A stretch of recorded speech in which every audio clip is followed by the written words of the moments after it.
Hey y'all, Uncle Jimmy here. When you speak for yourself, you're forced to think for yourself. And when you think for yourself, the sports world looks different. In order to enjoy this podcast and this show, you need to have the courage to look at the world from alternative points of view and not be offended when you disagree. Speak for yourself isn't your Twitter, Facebook, or Instagram feed. SFY tells you what you need to hear and not what you want to hear. So, welcome aboard, buckle up, and enjoy the ride. All right, it's fight week on FS1. Speak for yourself with Jason Whitlock. Marcellus Wiley coming to you live from Las Vegas, presented by Hyundai, counting down to the Deontay Wilder Tyson Fury rematch on Saturday. All right, hello and welcome to Speak for Yourself, the most fearless show in sports. We're joined today by LeVar Arrington and TJ Houshmandzadeh. Coming up, the champ is here. Deontay Wilder will be live right here on our set. Plus, the CEO of Mayweather Productions, Leonard Ellerbe, will be here. But we start where we love to start here, the NFL. A little more than 20 years ago, I was in the exact same position as Dak Prescott. I had just completed my 5th year as a franchise columnist for the Kansas City Star. I was looking to expand my reach and add value to my rookie contract by hooking on with the then worldwide leader in sports, ESPN.com. At the time, a guy named Neil Scarborough was the Jerry Jones of ESPN.com. He offered me a deal below my market value. But I knew working alongside Ralph Wiley, Hunter S. Thompson, and Bill Simmons on Page 2 would enhance my brand and create money-making opportunities elsewhere. I was in my early 30s and realized I would have multiple opportunities to break the bank later. I took the below-market deal and bet on myself because I believed I was the best in the business. Dak Prescott clearly doesn't believe he's the best in the business. I don't even believe he believes he's one of the best in the business. His approach to his contract negotiations looks like a man cashing a once-in-a-lifetime lottery ticket rather than a young superstar building a career as a franchise quarterback. Other people are starting to see what I see, including Cowboys legend and Hall of Famer Emmitt Smith. Emmitt stated during an interview this week that Dak needs a new perspective on his contract. Take a listen. Dak has to understand and maybe take another perspective. The perspective may not be all the money that you get. It may be how much of the money you're willing to leave on the table, because the Cowboys is a marketable organization. And so if you got all that extra money, that's so not, if you are the face of the franchise, would it not, instead of taking 35, would you take 28 and leave some for Amari and pick up the other 35 through endorsements? Emmitt Smith agrees with me. $28 million is the right price for Dak Prescott. Emmitt's take has been ridiculed on social media and by some members of the media. Some people find it hypocritical that Emmitt would advise Dak to settle for less money when, as a player, Emmitt held out and forced Jerry Jones to pay him record money. There are several differences between Emmitt Smith and Dak Prescott. The lifespan of a running back is much shorter, and when Emmitt held out, no one questioned Emmitt's value to the Cowboys or whether Emmitt was one of the 10 best players in the league at the time. Dak isn't in the top 50, but he wants to be paid like he's in the top 5. It doesn't make sense. Not to me, not to Emmitt, not to Jerry Jones. Dak looks scared to bet on himself because he knows he'll never be better than he was last season. All right, Marcellus, get us rolling. Man. Do you have an issue first with Emmitt Smith commenting on Dak's money? I'm glad you know me so well. Yeah. The way you're looking at me, you know I got a problem with this. Man, Emmitt Smith got caught up in the spell of Jerry Jones as well. He's right now going to be a guy who sounds like a great ambassador, sounds like he's been a great employee, but not a great frat brother from the same fraternity he played in, the same fraternity that he had to hold out because of his value. So if I'm looking at Emmitt Smith, I'm like, bruh, you know what the game is about. M&M's, 2 things, rookie year, playing against Shannon Sharp as I'm getting drugged up and down that field. He said, pick your head up, rookie. It's only about M&M's, money, and memories. Those are the only 2 things you take away from the game of football. And nobody knows that better than Emmitt Smith. So I don't like the idea of taking a pay cut because of endorsements. So you trying to tell me that if I were to get $35 million, Campbell's Soup should come to me and say, hey, man, you're making so much money over there. You should take this endorsement for less. It makes no sense. There are two different line items that people are trying to conflate because they want to think about the team game. CBA's going up. Values and contracts are going up. Quarterbacks are getting paid more. Dak deserves his value, and Emmett knows that better than anybody. Emmitt Smith is being a hypocrite for sure. It's no question. Now, $35 million to $33, I'll take that. $35 to $28, I'm not taking that pay cut. That's way too much of a pay cut to take. Now, Emmitt Smith is going from experience here. He's looking at it from the perspective of, I didn't realize how much money I could really make off the field when I was playing. He sees how much he's making off the field now, and he's trying to give Dak Prescott some advice. Bro, you play for the Cowboys for your whole career. You're going to make this after you retire. He sees that now, so that's just advice that he's giving that he didn't know when he was playing. The value that the Cowboys have when you play for them is so long after you retire. He's going to make so many more appearances and make so much more money. But 35 to 28, I might can go to 32. I'm not going to 28. You know, I don't have an issue with him saying it because I think it's coming from a genuine place. I mean, I think going into it, we all know that he held out for more money. We all know who Emmitt Smith is. He has a ton of credibility as it applies to the game. I think what he's doing here is not only offering advice, but he's trying to offer some perspective that can keep him from getting to a catastrophic happening for possibly Prescott's career. How's it catastrophic? Well, think about if he continues to say, I'm going to stay where I'm at with what I'm demanding and what I want in terms of money, and people like Emmitt Smith are hearing, we ain't giving him that money. You're not getting that money. You're continuing on this freight train of a collision, and Dak Prescott is not going to win this collision. And I think that that's what's taking place right now. So the only reason why I don't see him as a hypocrite or see him as being someone that's out of pocket or not being a good frat brother. That makes no sense. It makes a ton of sense. That makes no sense. I think it makes a ton of sense. If you do the same thing if you've done the same thing that he might do, that's hypocritical. TJ, that makes no sense. TJ, there was not a dollar that they could give Emmitt Smith that when he walked in that locker room at that time, everybody, oh, he deserves that.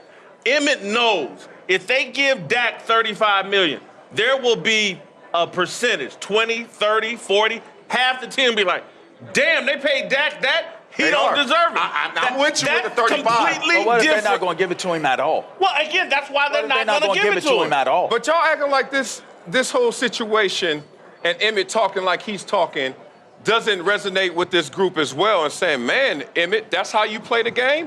The way the game is played is you get yourself up to a perceived value. We keep talking in this absolute sense that Dak is this level player, so he deserves this amount of money.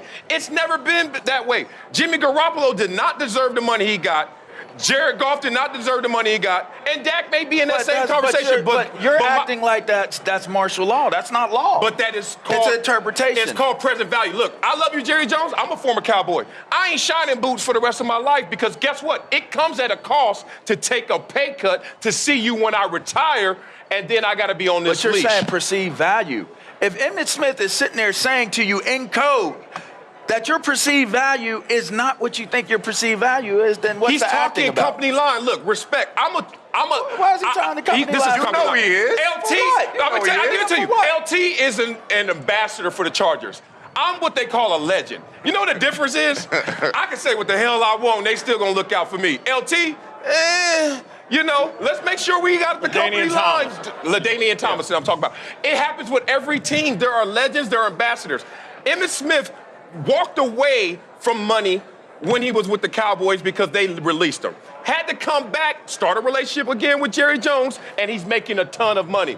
Why does Dak have to take that same course? Why can't Dak He's giving him good advice. He's giving his advice off. Yeah, you said he's giving him good advice, so how could he be wrong? That's going because 35 to 28, he's giving them good advice because he's looking at it from the perspective of, I didn't realize when I was playing the value of being a Cowboy. TJ, why isn't he looking at it the way I'm looking at it? You're not worth $35 million. You're not that. You don't deserve as much money as Russell Wilson. If they give you that 35, when you walk in that locker room, the same dudes have been smiling and patting you on the back are now going to turn jealous and look at you the same way that Emmitt Smith But is maybe if you- of you're not worth it. And I know where you're going. Hold on, let me I give know you where one you're last thing. going. Emmitt Smith walked back into that locker room after holding out and was MVP of the league and carried that team to the Super Bowl. Is Dak Prescott, after he gets his money, he going to be MVP? I mean, we would say no. We would say Going no, but he into had a it, career we would year. say no. I would say this. People forget about present value, present dollar value. Look, you trying to tell me to take $7 million annually off the books right now Yeah, you can't- instead of investing that so I can circle back around, be Jerry's best friend, and get money when I retire? You know how much money I lost by not investing that in the day's market versus coming back later and hoping I get some autographs? Here's what Emmitt's saying, or certainly what I'm saying. You're not gonna get I'm saying take a little less for the next couple of years. Go out and prove. If you really this quarterback that's worth that money, you got 3 more contracts coming to you. The dude is only 26. Does he? Everyone thinks that the future's forever until it's not. Guess what? I already earned $35 million. That's why they offered me $33 million before I had a career year. If you have a career year after a $33 million offer, Jason Whitlock, are you taking that 28? Well, first of all, any career year I had looked a lot better than what Dak just put on I record. can't talk to you right now. And not in the playoffs. I'm just sorry. That's not a career year. You can go check my receipts as a journalist. It never I never Emmys, finished 8-8. Oscars everywhere? I never finished 8-8. All right. And so I'm just sorry. Dak. It sounds like we beating up on Dak, but Emmitt Smith likes Dak. I like Don't say Dak. y'all are. Don't. I'm not beating up on him. You are at beating all. up on No, him. I'm saying he's not worth 28, Wait, 30. wait. Everybody else, would y'all take 28, $30 million? Man, It's all relative. It's all relative. They just got hit on the crap table. I ain't asking you, Jack. I know Dak Prescott is 5th all-time in passer rating. I know that his coach now has the guy, Aaron Rodgers, who was 1st all-time in passer rating. I know that Mike McCarthy is a quarterback whisperer, and we keep saying he can't win MVP. We also said he couldn't have a career year like he did in terms of numbers. I think there's going to be an elevation in his game. You think 35 is too much? Let Dak go out there one more time with the quarterback whisperer. It might be like Patrick Mahomes. It might be 40. Look, if that's the case, I'd love to pay it to him, and I'll flip my argument. If Dak went out, led the team to a 12-4 record, and put up great numbers, threatened to be like a touchdown leader, a passing touchdown, did with Lamar, Russell Wilson, Patrick Mahomes, Deshaun Watson. Put the team on your back. I'm for giving him the money. He's not they putting the team on Zeke's back. They putting the team on the offensive line's back. Dak is an 8-8 quarterback. He is not. Don't do that to him. Again, when he leads the league in passing, he's and an I 8. would wonder what Emmitt Smith, and listen, I'm not going, again, I stay true to, I don't have an issue with it, but his boy, he was out there defending Ezekiel Elliott, but Zeke held out. And he Zeke did held out. So I look at it like this. Zeke is worth it. Dak's not. Well, no, Who had a better year last year? Thank you. Who has second most wins since they've been in the league as a quarterback? With an 8-8 season. I gave you an 8-8. Zach Martin, the offensive guard, he got more to do with them wins. I give you an average year, 8-8, and I'm still second most wins in the NFL since I've been a quarterback.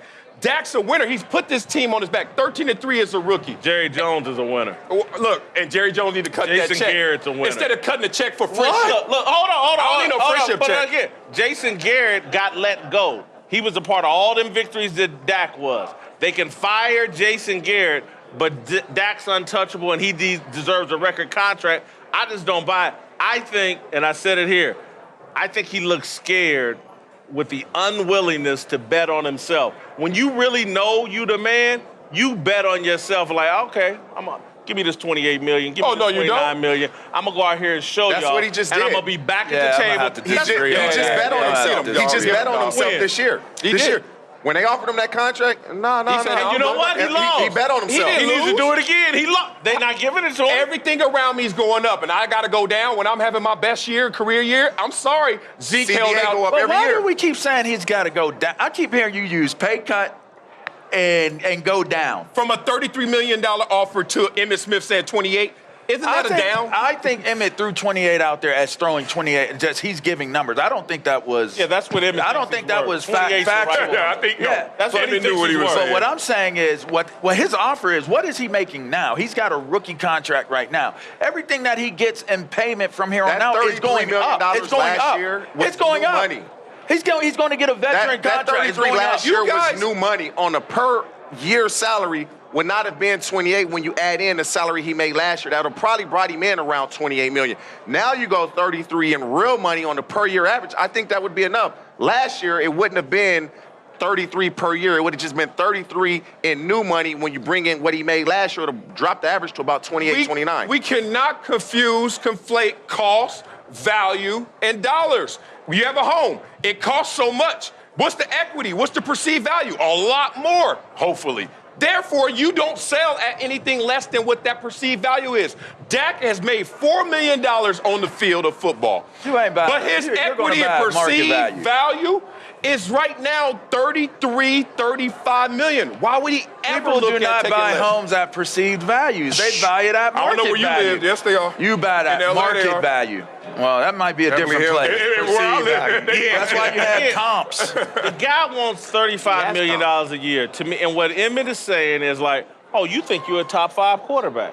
And I don't think there's anyone sitting here at this desk or in this audience that thinks Dak Prescott is a top 5 quarterback. Does anybody think Dak Prescott's one of the 5 best quarterbacks in the NFL? And does anybody think Carson Wentz is? Thank you. Why does Carson Wentz make it 32.5? Why is Jared Goff top 5? No, he did not. Why is Jared Goff Whoever making said that, he 33? didn't play. Why does Jared Goff make it 33? Because someone thought foolishly Well, keep thinking. that he could be a What's your top 5 ceiling? quarterback. What's your ceiling? 28 for Dak? That's your ceiling? That's what I think he's worth. I'd probably pay him 30 Okay. just to settle this. But again, he's off in some fantasy world, and to me, he looks scared. If he's what don't he think thinks he's he scared. is, go ahead and take that money, come back, play for Mike McCarthy, and go out and show everybody you're worth. To me, scared would be taking that money. Whatever they that are. I don't believe in myself. So I'ma tell you He's that. saying, I believe in myself so much, franchise me, I'm going to show you. Yeah. I'm going to remember this when our contract's up because our show's killing it. And next time they're going to say, oh, do it again. And you'll be like, nah, dog, already did it. Well, Dak did it already. I'm just going to say this. The first time this show goes 8-8 will be the first and last time. We ain't never went 8-8. And if we do, everybody's getting fired. We talk about physical fitness a lot, but there's another side to the game that's just as important. I'm talking about mental fitness. Calm, the #1 app for sleep and meditation, has teamed up with LeBron James to help you train your mind. LeBron and Calm know that your mind is like any other muscle in your body, and Calm can help you train your brain so you sleep better, have less stress, and perform at your best. For LeBron James, sleep is an important part of his mental fitness routine. He says, getting good sleep and finding time to rest is one of the most valuable things I can do for my body and mind. And if you head to calm.com/sports40, you'll get 40% off a Calm premium membership. With Calm, you have access to nature scenes LeBron loves and so much more, like sleep stories and meditations. For a limited time, our listeners can join LeBron in using Calm with a 40% discount to an annual membership at calm.com/sports40. Unlock content to help you focus, ease stress, and sleep better. Get started at calm.com/sports40. That's calm.com/sports40. LeVar Arrington and TJ Houshmandzadeh are back. It's time now for a big story. Sponsored by KFC. Feed the whole family with KFC's $20 fill-up with all the fixes. Order online at KFC.com. All right, let's move to the NFL, where there could be some big changes coming. Reportedly, the owners have been summoned to New York for a meeting about a possible new collective bargaining agreement. According to Adam Schefter, the proposal would shake up the regular season and much more. In 2020, the playoff field would increase from 12 to 14, with 6 games on the wild card weekend, and the players' revenue share would grow to 48%. And the next year, the regular season would expand to 17 games. The preseason would be reduced to 3 games, and the players would get another revenue bump up to 48.5%. All right, guys, what do you guys think of this idea? Good idea? Good idea. I really like it. I don't fully love it because part of this feels like they're trying to put some of the milk back in the carton. Last decade, before the last CBA, players were at 50% in terms of revenue share. And now they're going from 47 to 48 and a half, which is nothing to sneeze at, because that's a $5 billion with a B dollar windfall back to the players.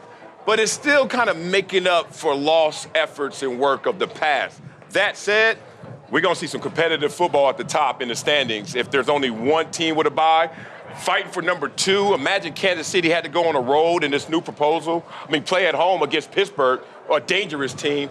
You don't want those kind of scenarios. So just in totality, I like a lot of the moves. We're seeing more money for the players. We're seeing greater benefits, everything, except they should have already been at 50%. I don't feel like we're moving forward yet. I like it. I'm with you. I was a player rep for 7 years, and is what you said. We're getting 50%. The new CBA, it dropped drastically. And so I would like to see it closer to 50%. And if it's not going to be closer to 50%, the players need to worry about the benefits. Because let's be honest, the top players, there's 5 or 6 players on every team that's going to make big money.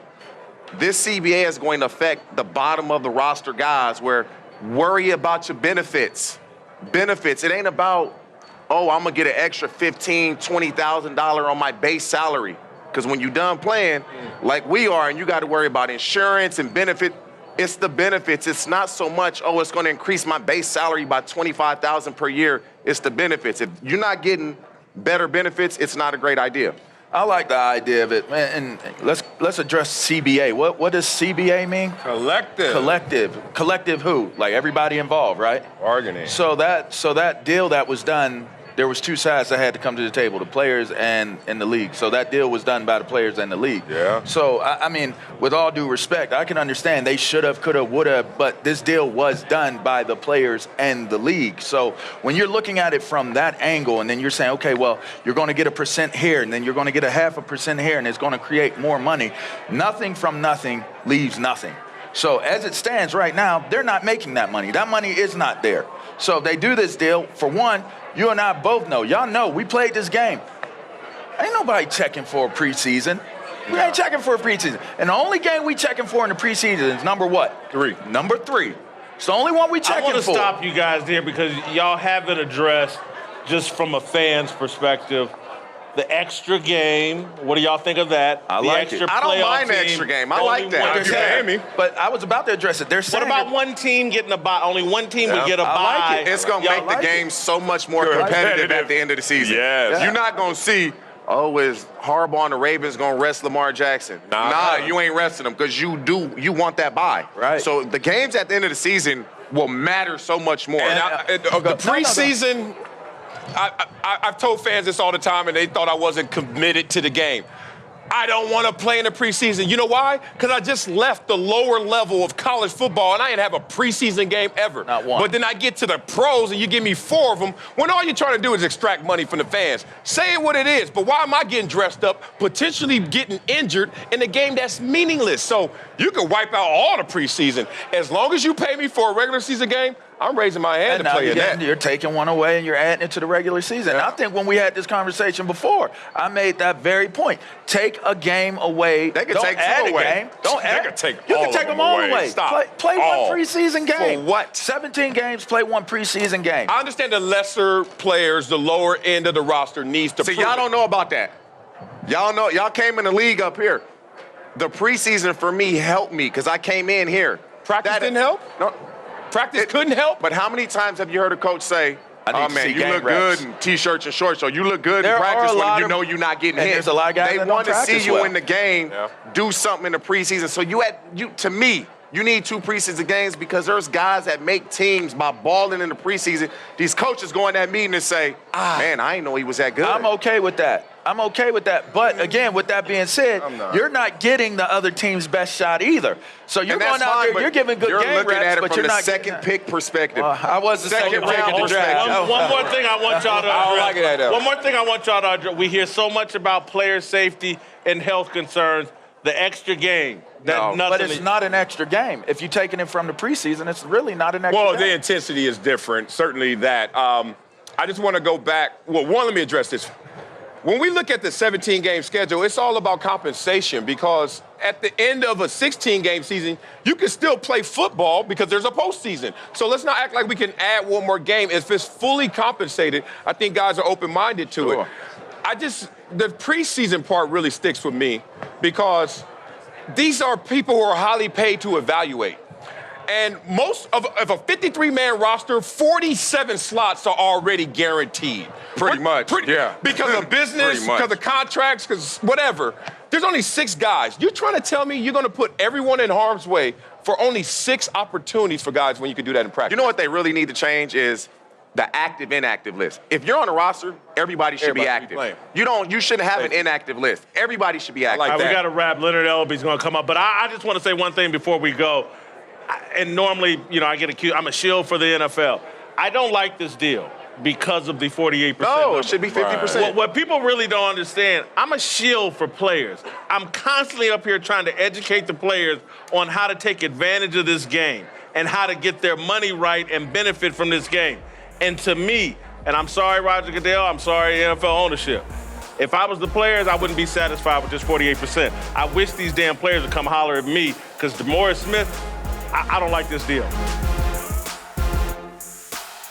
Joining us now is the CEO of the Money Team, Mayweather Productions, Leonard Ellerbe. Leonard, thank you for joining us. Thank you for having me. Glad to have you. All right, listen, now, we'll get to Floyd here in a minute, but just how big is this fight, Wilder-Fury? It feels as big to me as some of the Tyson fights when he got out of jail. There was a lot of excitement and hype. It's a huge, huge event. You have 2 major entities coming together, Fox and ESPN. The promotion has been incredible. You've seen all the ads and all the commercials everywhere. There's a tremendous buzz all over the city and around the nation. It's a huge fight. Yeah, now let's see how we can convert that buzz into buys. As I'm standing next to a guy who runs Floyd's Productions. Top 3 pay-per-views all time. Floyd is involved in all 3 of those. Where do you think this is going to land in terms of magnitude of buys, pay-per-views, and also after effect?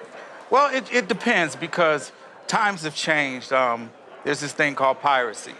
So there's so many opportunities out there that people have, illegally streamed the pay-per-views. So it just depends. The promotion behind this event has been incredible. Both guys have done an incredible job with promoting this event. And again, I think it's a huge, huge event. Leonard, you tweeted something, I think today or yesterday. I asked Tyson Fury a question about the racial element because boxing has generally leaned into, when there's a black fighter and a white fighter, they've leaned into that. They haven't done that in this fight. Why? Well, you have 2 guys who have 2 big personalities.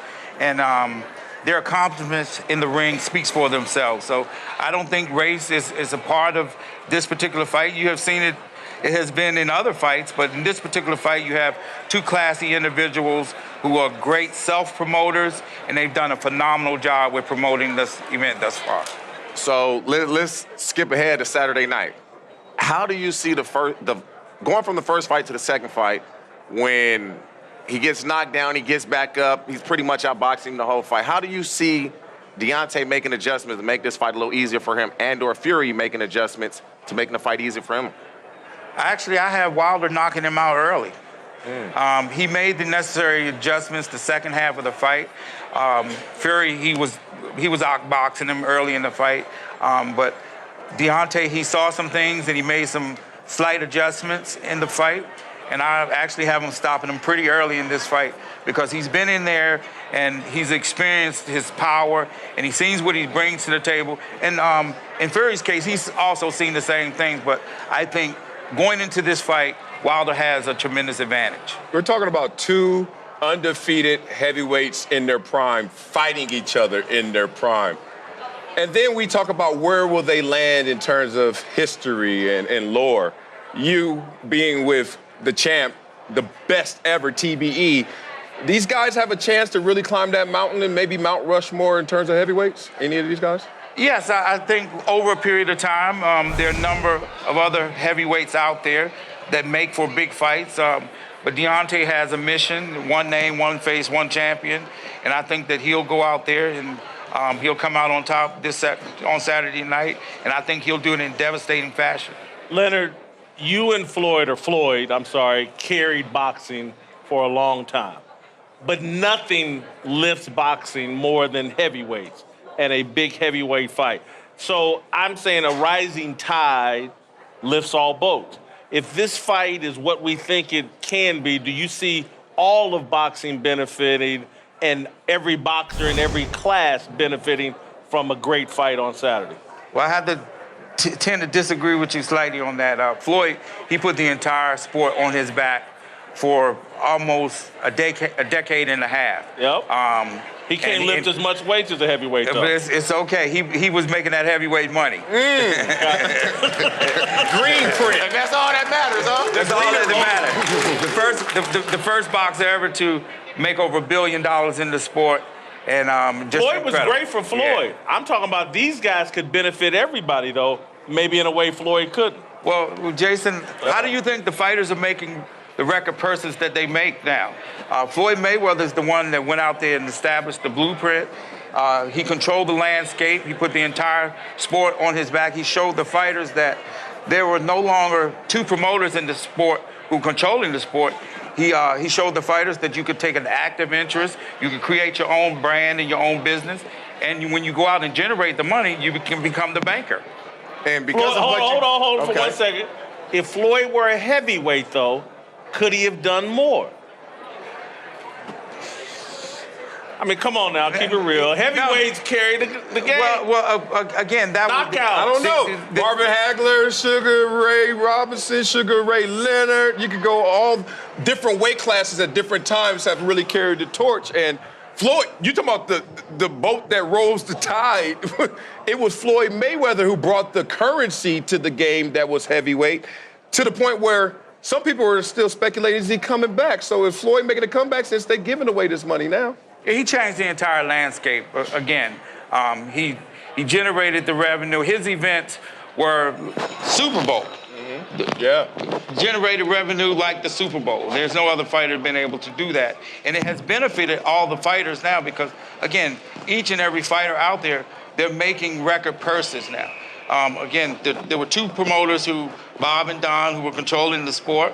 And Floyd changed the entire mindset of the fighters, and everyone's winning now. I love you, CEO, but I said, is Floyd making a comeback? Because all this money out here, baby.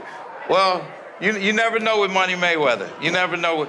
I think his vision is that if there's a big event and there's a reason for him to do something, what he kind of talked about before. McGregor? Who knows? Anything's possible. Because of what you just said, all the things you just said, does Mayweather have a point about being athlete of the decade over LeBron?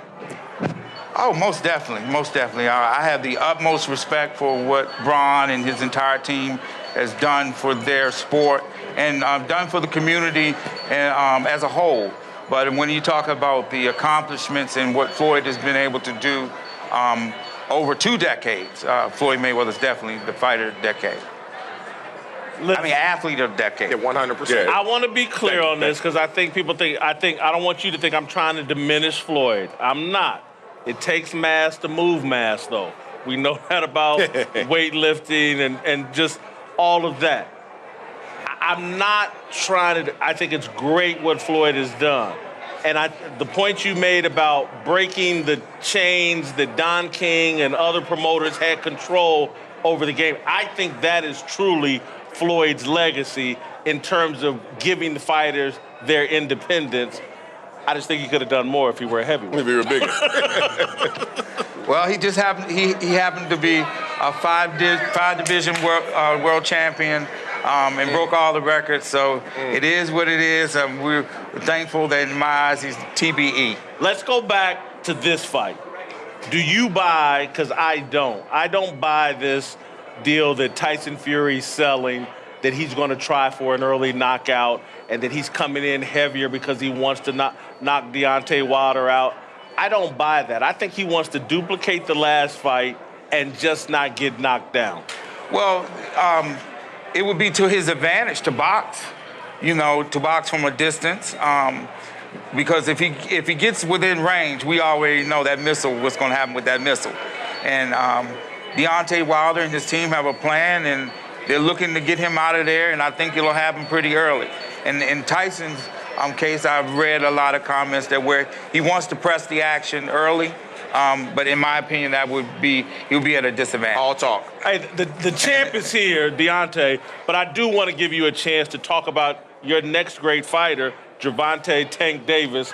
Tell us about him. Gervonta Davis, exceptional young fighter. Just recently, there was an incident, and it was a terrible incident a couple weeks ago at the Super Bowl. He made a terrible mistake. We don't condone those kind of things. Put his hands on a young lady. Is that what you're talking about? Yes. Yeah. Yes. And was very, very apologetic about it when I had spoke with him. And again, he had made a terrible mistake, and we talked about it and came up with some measures to make better decisions, you know, when you get put in the situation. And it's about education and working with the young fighters and not putting themselves in those kind of situations and just learning from your mistakes and becoming a better person, a better father, you know, because he has a daughter himself. And, we talked about setting a positive example, being a young role model for the youth that's out there. You know, so he's looking to change some things in his life, and we're behind him 100%. And I'm looking forward to next steps. Muscle pain? I'm talking stop in your tracks. I'll never work out again. Oh my God, what am I gonna do kind of pain? This is the kind of pain Dr. Jason Wersland was in when he created Theragun, the deep muscle massager that's unlike anything you've ever felt. Theragun isn't a cheap massager that just tickles your muscles. Our handheld percussive device uses a scientifically calibrated combination of speed, depth, and power to release the deepest muscle tension. It's this simple. Whether you want to treat your muscle tension from working out, an injury, or just everyday life, you can use Theragun. Theragun is the preferred muscle recovery device for over 250 professional sports teams and is used by hundreds of thousands of satisfied customers around the world to reduce pain, increase range of motion, and soothe aching muscles. Try Theragun risk-free for 30 days or your money back by going to Theragun.com/cadence. For a limited time, listeners who speak for yourself get a free charging stand with the purchase, a $79 value. That's Theragun.com/cadence. THERAGUN.com/cadence. CADENCE. We're joined by the baddest man on the planet, the heavyweight champion of the world, Deontay Wilder, who faces Tyson Fury this Saturday for heavyweight supremacy, only on pay-per-view or via the Fox Sports app. Champ, thank you for being here. Thank you for having me. Looking forward to it. The polite respect kind of went out the window yesterday. Is it because we're so close to the fight, the animosity is getting turned up? Yes, it's everything you said. Yeah, it's correct. It's getting so close. It's Thursday now. Saturday is the fight. I've been thinking it was Thursday for like 2 days now. You know what I'm saying? It's been, the anticipation for it, the promotion that's been involved with the two big sport network, Fox, ESPN, all the loving crowd that have came out, all over the world. It's ready. The emotions came out, in that press conference. All the other press conferences, we was cordial with each other. I like Fury, though, you know what I'm saying? And like I've told you before, I know. Especially dealing with the heavyweight division where we were and where we are now, it's a big difference. And we need two characters like ourselves to entertain the crowd, but not only entertain, but when it's time to show up, we're definitely going to show out. Now, look, you just said it, and you said it at the Super Bowl when we were talking, that you like Fury, but you got a strange way of showing that, because the way it went down yesterday, did he touch any buttons with you? Because it certainly looked like you got under his skin yesterday. Well, I definitely got under his skin, with certain things, but, certain things I just keep to myself when it comes to certain fighters, especially when they're dealing with their personal lives, and I keep it, but, it was just one of those things where, you bring your emotions out and you bring your best piece out at that time. Just let them know that, this is a remembrance. I had to remind him where he were at some point in time and who brought him brought him to the big time box, who put the food on his table for not only himself but his family in a harsh time in his life. And I'll do it over and over again for him, just like I've done for a lot of other fighters, giving them the opportunity when I had less opportunity. Many people say, why haven't you unified? And it's a simple question, because I haven't had the opportunity to do so as all the other guys, because of the power I display, my demeanor about myself, and my warrior mindset, and my king demeanor, so. Yeah, I mean, some would say you crossed the line because you went personal. I wouldn't call it that, but you went all in. Why the choice to go all in on a Wednesday press conference? Yeah, because I heard an interview, and he was talking about how he brought me to big time boxing, and and I kind of found it offensive for him to say so when, we know where we came, how far we've came. He know the journey that he came from, and he know why he's in this position. Not only did I bring him back, but I did something that a lot of champions wouldn't do. I gave him 50-50. I said, bro, I'm going to bring you back, and I'm going to give you half of the pie. How many people would do that? You know what I'm saying? That's just my heart as a champion, my heart as a person, to look at a person that's down, down on his shield. He was overweight, he was abusing himself with drugs, and he was contemplating about killing himself. And I knew he was one of the best in the division. I just didn't want to see a man like that, go down in history, to do so much, to do a great deed in boxing, and then just to destroy himself like that. So I wanted to bring him back, and not only bring him back, I wanted to give him half of the pie, and let's make the best of the remainder of boxing. And then whoop him up. Deontay, I think most sports fans start out at some level as little kids as athletes. And we all have these big dreams. I was a kid, I'm going to be in the Hall of Fame in the NFL, blah, blah. Didn't make it quite. You are actually right on the cusp of realizing perhaps the greatest dream that a boxer could have.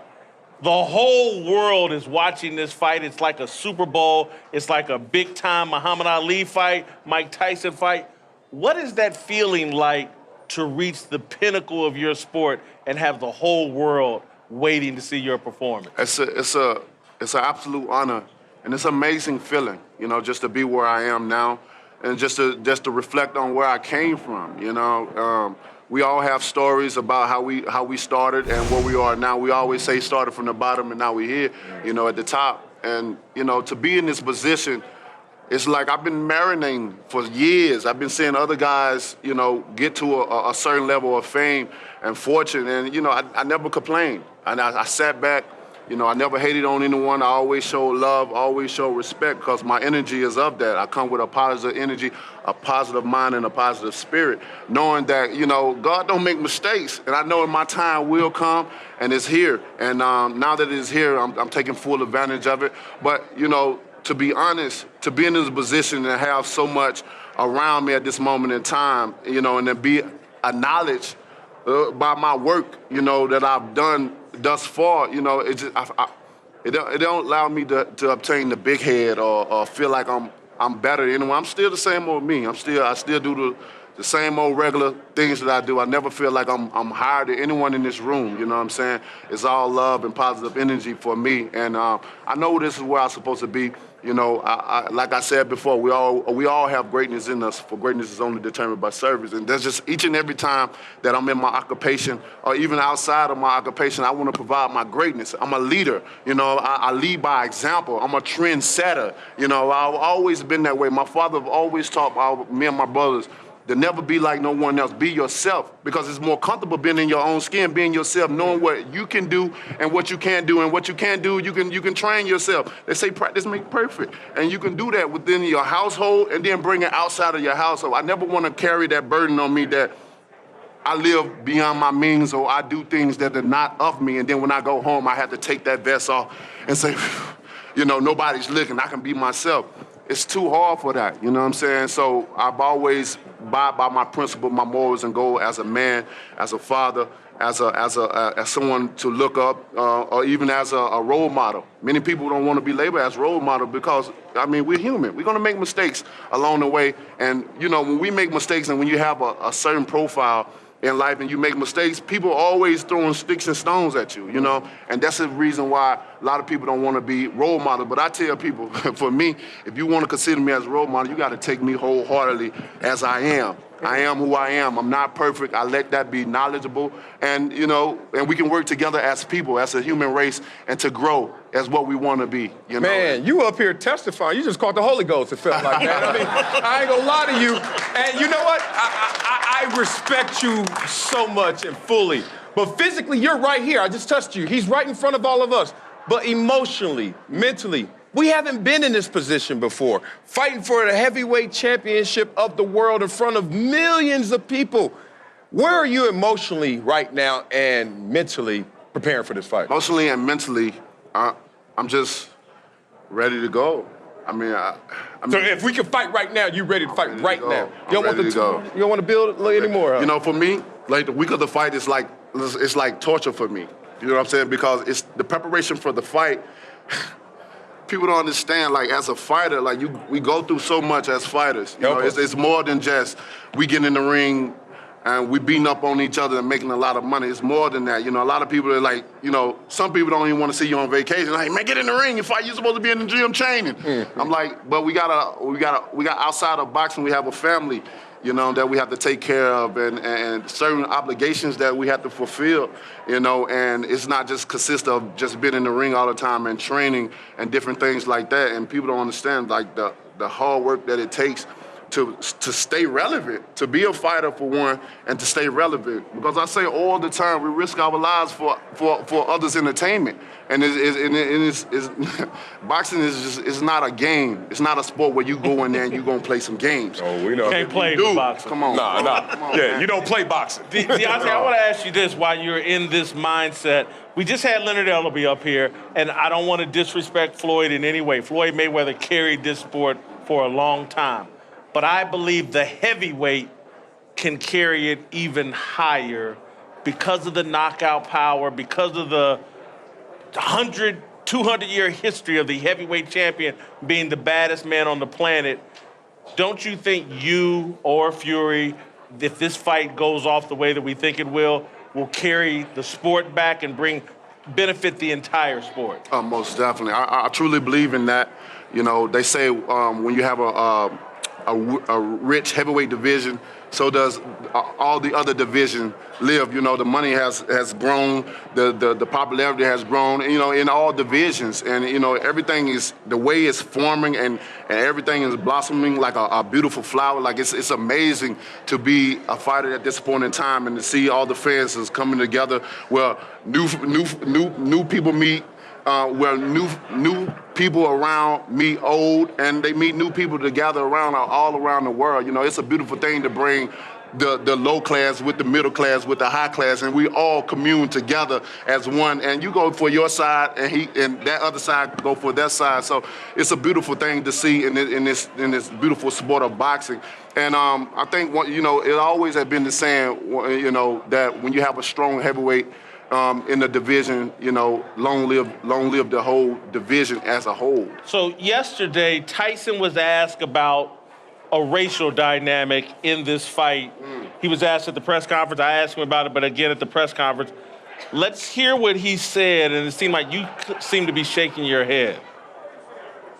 I'm not reading into all this this racial thing with a black man versus a white man on Black History Month, and you know, I will refuse to go into any sort of thing about it. You know, we are two human beings, two heavyweights on top of our game. This is not a racial war. This is two heavyweight boxers going toe to toe for all the jewels in heavyweight boxing. Nothing more, nothing less. To this day. What do you think of that response? Well, I think he just misinterpreted the whole situation about Black History Month, you know, and me being involved, me as a black man and being involved as a champion and really celebrating this month. This is my month, you know what I'm saying? This is me setting history in my month, and I don't think he really understood that, you know. When the journalist stated his question, he didn't come in I don't think in a way of where it can be racist. You know what I'm saying? He came in for us just to celebrate this month. You know what I mean? To uplift it, and he wanted to see how I thought of it and how much it means to me. I mean, and I want to say history in this. You know, I am Black history. You know what I'm saying? I've been Black history, and I'm gonna continue to be that each and every time. And you know, I just think he took it in the wrong way. Now, why do you feel that the lead narrative hasn't been raised when, in years past and fights of old, Black fighter, white fighter, we're going to sell that as our lead narrative? Why not this time? I mean, it's many reasons, but one specific reason I think is that, you know, he's a gypsy. And anybody know anything about gypsy, they're traveling people, and they get treated just as bad as we do, you know what I'm saying? Although I feel, you know, we have been treated way worse than any culture, you know, any race, and you know, we have the proof and the artifacts to prove that, you know what I'm saying? The pictures still go on, but him being as a gypsy, you know, people treat his people, you know, in a wrongful way, and you know, and in a way that, you know, a human being shouldn't treat a person. And I think that's, you know, with this situation, me and being him, I don't think it class to be racist or anything, because, you know, we all go through things in life, man. It's the human race. We all I also think have y'all our just don't things. need it, though. Yeah, This we don't fight need it. sells itself. Exactly. The thing, we were talking even before you came on, this is the first time I really remember where both fighters are likable. Yeah. In terms of, that's usually one guy's the bad guy, one guy's the good guy. We don't even have that element here. Both of y'all have big personalities. Right. Hell, you've even said you halfway like to do it. Now, he annoys me, and I hope you knock him out. Please put him down so I win this money I'm about to bet. So, can we get a fight prediction? What round, so I know which round to bet on? When are you putting him to sleep? Now, I want to correct something. You said I halfway. Like, I like him. I like him as a person. You know, I mean, I really like him as a person, as a human being.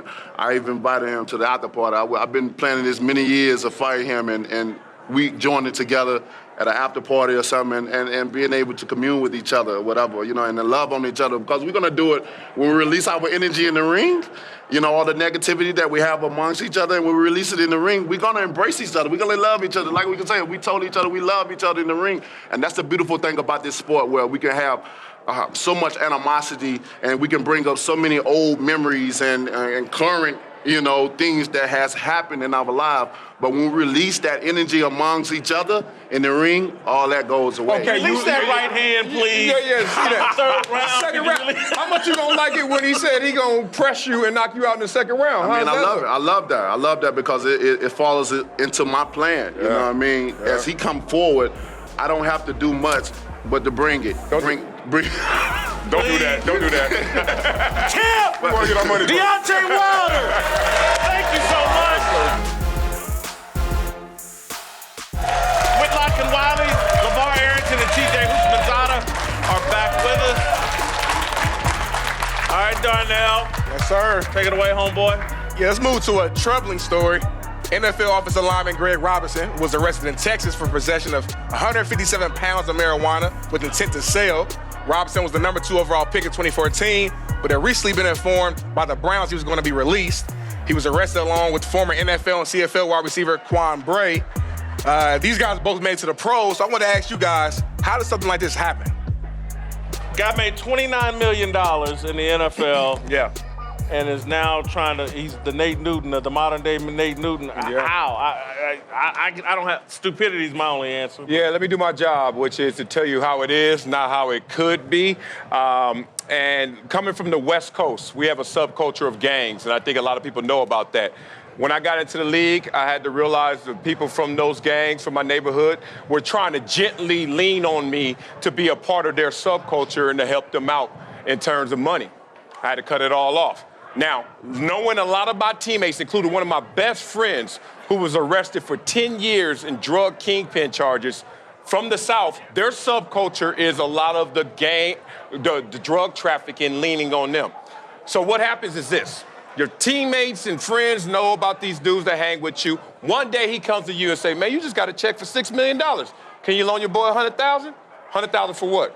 To do the things that we did growing up or the things that I'm still associated with. You say no to that, you feel a certain type of way. You say yes to that, you're like, look, here's the money. Oh, I'm gonna triple it for you, big dog. I'll come right back. It happened. My best teammate went down for 10 years for things just like this. Stupidity's a part of it, but in totality, they don't understand the full consequences. And they think they're actually, in one way, helping someone else out. No parallel except the fact that he went to Auburn, Greg went to Auburn, the dude that got caught with Greg went to Auburn. It's a lot of this Southern subculture. He understands the consequences. You just don't think you're going to get caught. That's what happened. So after my second year in the league, a guy that I was tight with, went to JUCO with, I ain't going to say his name. If he watching, he know exactly what I'm talking about. Yeah. He called me. He wanted 50 grand. And I said, what you want that for? He said, I'm going to flip it. I already knew what that meant because we used to roll together. I know exactly what it meant. And I thought about it. I really thought about getting. He was like, bro, I'm going to shoot you 100 back in like 3 weeks. I didn't do it. Yeah. Didn't do it. I ain't talked to him the whole time I was planning. Like, just reconnected with him like 2 years ago. He's doing well. I wanted to help him, but if something happened, I'm getting in trouble for this. And the $100,000 that I'm getting back is not worth what I'm taking away from my wife and my kids. And so that happens so much, but when you come from what you just said, that type of environment, you don't want to tell them no because you don't think I'm going to get caught. And when you get caught, you sitting there like, damn. Lord. And so it's just a bad look for him. I think that situation for him is different because he was involved. It wasn't hooking up a friend, take this money, do it for a friend. He was there. You know, I was sitting there looking at this. I was like, how does it happen? He certainly is trying to flip. He's trying to make a flip, and he didn't trust anybody to make that flip. So he got, by the reports, he got one of his close guys that drives for the driving company to drive him, and he's got his homie with him. He didn't want somebody to take his stuff. So all this really is somebody who felt like they had enough money and an opportunity where they could fly under the radar and get to where he was going and flip it. So 6'5", 350 pounds. What radar? Got caught up in Texas. That's a radar. In Texas. This needs to be a lesson though to every player. Like, you're going to get in trouble. It needs to be a lesson. This has to be a lesson. You're going to get caught, And it happens so often is, at least the pool, at least the baby extortion. Sam Hurd is in a federal prison right now because you're going to get caught. Joining the show now is Fox Sports NBA analyst Rick Bucher. Let's talk some hoops. There it is. Sponsored by ZipRecruiter, the smartest way to hire.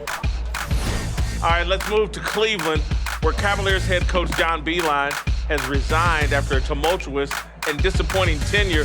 Beilein raised some eyebrows after calling his players a bunch of thugs during a film session, and reportedly, players had recently taken to playing songs with the word thug in the lyrics whenever the coach was nearby. All right, Marcellus, is getting rid of Beilein the smartest way to win or a bad look for the Cavaliers? Bad look for the Cavaliers. This is a sinking ship. They were supposed to be in Plan B post-LeBron to save face and hopefully have value and potentially make a push. Not looking good. What you got? Not the smartest hire, but the smartest fire. If you know something's not going to work, you need to move on. And hiring a college coach at this point in the NBA, a top college coach, if you're going to be that good at that level, you can't possibly be versed in the NBA game. And you've got to coach guys who know the game better than you do. The second you have a game plan or you draw up a play and they go, that doesn't work at this level. Yeah. You've lost that team. So the fact that they cut their losses and they moved ahead. Look, Dan Gilbert, the owner, has wanted to hire Tom Izzo forever. He's smart enough to know, I ain't doing that. I got my gig at Michigan State. I'm good. Yeah. John Beilein decided, you know what? I'm going to cash in. I'm going to take that NBA check. And so ultimately he made that move. But it is a difficult transition. More guys miss than not. But let's be clear about one thing. This ain't about saying thugs versus slugs. Like, you think Eric Spoelstra and Jimmy Butler listen to the same music or wear the same clothes or speak the same language? If you as a coach can make me better, then I'm going to listen. And if I don't think you know the NBA game as well as I do, then I'm probably not. I'm glad you're highlighting that moment of truth where the Letterman jacket gets you no respect at the pro level. Like, we don't care about those stripes. They don't qualify at this level. Exactly. And even if a guy doesn't have the greatest game, sometimes he may have the greater acumen than a coach. And once you're in those moments and coach takes you the wrong direction, that starts to be infectious. I got a little different take in terms of John Beilein, if he were 50 years old going to the NBA, I think he would have had more success. I think being an older coach with all that college experience and then probably valuing practice more than NBA players do, particularly NBA players on a rebuilding team that's coming to still got a LeBron James hangover. Yeah. We used to be important. And when LeBron was here, we didn't practice after a game or the next day, blah, blah. And Beilein wants to come in and actually teach the game. Yeah. And they weren't interested, particularly coming from this older dude. And so I think it's a bad look for them. But I also think in order for them to win and move forward, they had to fire Beilein. It's not just a rebuilding team. It's with a couple of holdovers. You can't coach Tristan Thompson and Kevin Love the same way that you do the Colin Sexton and the young guns. Yeah. So you're caught in between, and you've never done this before? A quick story. Mike Montgomery, he coached the Warriors, came from Stanford, considered a great coach, and is a great coach. I was there when he coached his first exhibition game. And afterward, his tie was askew. He was eating an energy bar. He was worn out. This is an exhibition game. He goes, man, if they run something and you can't stop it, they just keep running it. I was like, that's NBA 101. Right. It was brand new to him. He wasn't ready for that. And as soon as you miss once, you lose these guys real quick. Part of me felt like they bullied this guy out of his job, which, you know, I ain't gonna cry no river for him. He's a grown man. He's gonna get millions of dollars. All right, welcome back. Yeah. Uncle Jimmy's here to help us talk about our approval ratings for Emmitt Smith. No. But first, are you?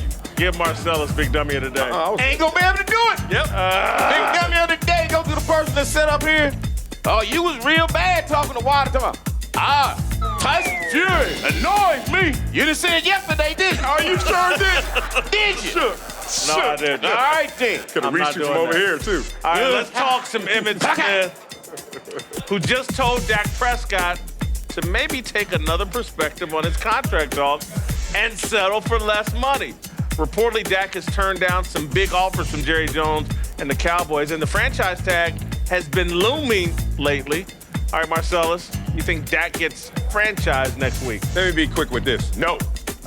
He doesn't get franchise tag. No. Dak is close to signing the deal, but he's not going to budge from his number. And I respect Dak for doing that because he has shown proper value. So until they get to $35 million, no. And I don't think they're going to tag him. Well, no tag. No tag. No, it's going to be a real deal. Why $35 million? $35 million. You're going to piece it, and it still adds up the same.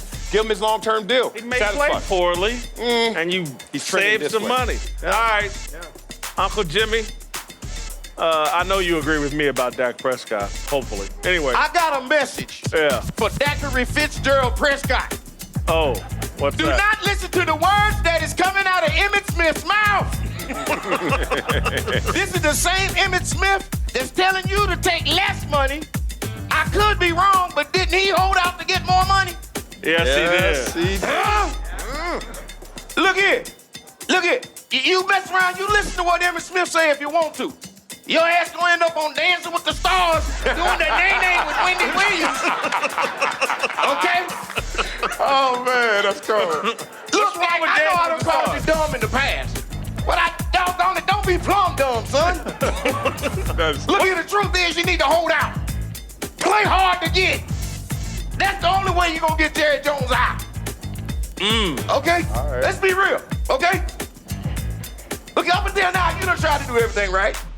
You been living by the book. You been talking all prim and proper. Just look all pure and innocent. And we all know, man, Jerry Jones ain't about that life. Jerry Jones a freak. That means you got to step your freak game up. Look at Zeke. Look what he did. Come with the little midriff t-shirt. Got that little nose ring. We got that little cowboy backpack. Went down to Cabo. Jerry Jones lost his mind. Begged him to come back. Paid him everything. Meanwhile, what was you doing? Sitting at home doing your best June Cleaver. had on an apron, a pearl necklace, making cookies, playing with the beaver, helping him with his homework. Look, man, Jerry's a freak. You gotta catch him, bust out some leather, some chaps, handcuff him to the bed, get some wax, put it on his cowboy toys. If you do that, he'll make that noise. He'll say, yeah! How about that cowboy? He do that, you'll get you a seat at Jerry Jones' dinner table and replace Tony Romo. Matter of fact, he'll give you $42 million. All right, we gotta you go. gotta be about it. Make Jerry scream about it. I gotta give Emmett my approval rating for Emmett. GOAT status, 87. Job performance. Jerry gave him a job. He handled it well. He did do his job. All-time greatness. He's a Hall of Famer. Yeah. Emmett's character's impeccable. I'll give you that. This is where we disagree. Yeah, authenticity, down to 17. What do you mean down to 17? Not one word out of his mouth was genuine. He is just doing his job. That is coming out of his mouth. No, all right, the internet agrees with me. Has me GOAT status.